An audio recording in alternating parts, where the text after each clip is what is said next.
च बड़ा है हनेरा मेरी जान, दस मैनू कित्थे घर तेरा मेरी जान। तेरे दिल ते मैं लाउणा है नी डेरा मेरी जान, जे तू सपनी ते मैं भी आ सपेरा मेरी जान। एवें विस्की दे बैग जे ना लाया कर तू, कदे मक्खण मलाई भी ते खाया कर तू। जीन वाली है पंजाबी सूट पाया कर तू, मेरे सुपने च गेड़ी छेड़ी लाया कर तू।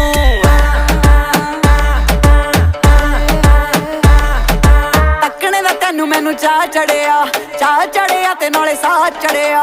डर गई मैं राती 2:45 बजे वे तू मेरे कमरे च आ वड़िया। दस कातों पैर रखी ना सप के, तू छत मेरी आया ना नौ छत्तां टप के। फिर ना कहेंगे तेरा मोर बनिया, मेरे पिंड दी मंडीर तेनू लै जू चक के।